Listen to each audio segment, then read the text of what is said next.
Hi, everybody.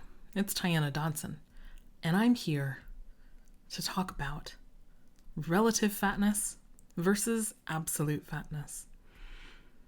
I I don't actually know where I came up with this idea, but you know, so many of the things that I do in my work and that I teach about and help people work through are not things that are necessarily my own original ideas. My work definitely is standing on the shoulders of the queer, black, and fat activists that have come before me.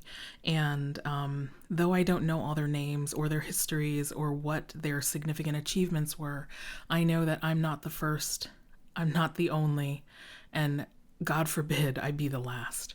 So, yeah, this is my contribution based on lots of other contributions.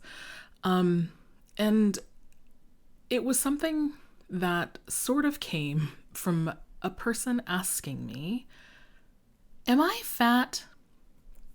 And they were asking me that because we were having a conversation about the struggles that they were having, finding clothing that fit their body and how they felt about themselves and their body image and such things. And it was a very natural question to be asking someone like me whose work centers around fatness.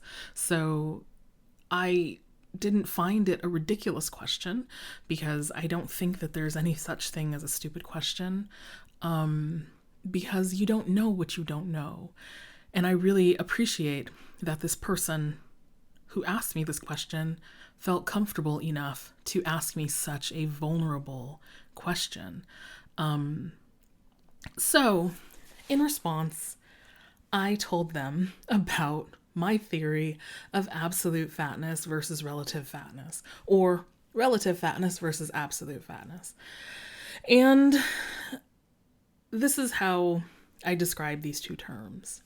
So,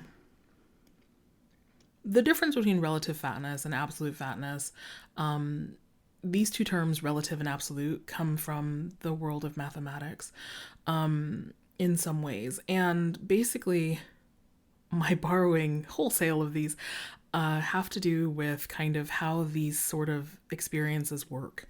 So, a great example of somebody who is a relative fat person is Khloe Kardashian. Now, I'm not a big fan of the Kardashians. I don't think that they're really contributing a lot of very useful things to the world. But they are great examples for a lot of things, especially when you're somebody who is talking about justice and the differences in body size and challenging beauty norms and standards and things like that. So they're very rich text for such a thing. But either way, Khloe Kardashian is quote unquote the fat Kardashian. And I find that quite amusing because if you look at Khloe Kardashian, she's not a fat person. If you're somebody who has any sort of fat politic, there's nothing really about Khloe Kardashian that is fat. However, when you compare her to the rest of the Kardashian sisters, they are all quite petite and small, wispy people, naturally or otherwise. But basically, besides their body modifications, they are small waisted people and small bodied people. So Khloe, who happens to be just tall and well built, is somebody who is classified as a fat person in that group of folk. And it's an unfair classification because fat is not at all what she is, yet that is also the pejorative usage of the word fat to other someone and to make sure that they are very, very, very much aware of the fact that they are different physically than other people around them. However, in spite of how quote unquote fat Khloe may be when she's within the Kardashian clan, when she leaves and goes out into the wider world and walks around in society, she's no longer classified as fat. She's not somebody who is suffering from any kind of stigma when she, gets on public transportation, if she does such things, or goes to a doctor's office. She's probably not being met with questions about, how she got that way, or what she's eating, or assumptions that she's doing harmful things to herself because her body is larger. So this is one of the ways where you can be someone who is fat within a certain smaller community, but in the wider society, you are not suffering from the same sorts of stigmas or phobias that are applied to people of larger bodies. However, that doesn't mean that you don't have negative feelings about yourself or negative experiences when you're in that small community. So the difference between that, relative fatness, I hope I've explained that well, and absolute fatness is that absolute fatness is someone like me. I am an absolutely fat person. And what that means is that as soon as I show up, as soon as I walk into the room, as soon as I get on the bus, as soon as I open the door, you see me and you know that I'm fat. There's no question about my body size, if I'm fat or not, when you see me, regardless of who I'm with or how many people are in the room or the space. I am fat regardless of where I am or what I'm doing. And because of this, I am treated to a lot of stigmatizing sort of behaviors, and really harmful sorts of things where people are, trying to quote unquote help me by telling me how fat I am and how easy it is to lose weight if I just put down the cake and pick up the celery, or like I need to get up off my fat ass and just do some walking because walking's so good for me. Like I am subject to medical fat phobia, which basically makes it very difficult for me to take care of myself as a chronically ill person because I am always being peppered with questions about, have I lost weight and why? If I have not lost weight, what am I doing wrong? It's really hard to be a fat person because you experience stigma everywhere you go, and it has real consequences on your life, on the things that you can do, not because you're big necessarily, because there are physical limitations in some ways. Like, for example, zip lining is not the easiest thing to do if you're a large person. However, like, it's not impossible because, physically it is possible to zip line as a large person.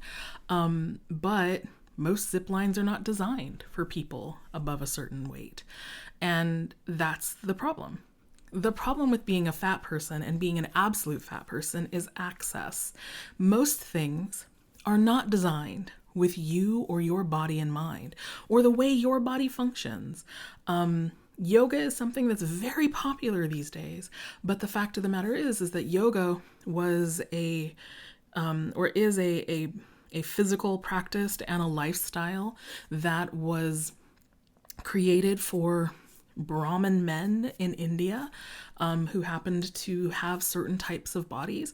And so the great majority of yoga poses require a ridiculous amount of flexibility, which is something that you can achieve because you don't really have anything in the way. However, for me, a forward fold is something I can totally do, except that when I do a forward fold and I reach down to touch my toes, the things that are keeping me from achieving the very perfect toe touch that I'm quote unquote supposed to be aiming for is that I have large breasts and I have a big fat belly and I have large thighs that touch, like these things are impeding me from being able to touch my toes the way I'm quote unquote supposed to be. And these are access issues because people keep trying to tell me how I can better do this or how much work I need to do, how much more flexibility I need to have in order to achieve this, when in fact, maybe these are things I do not need because I am able to do these things just differently because I have a different body.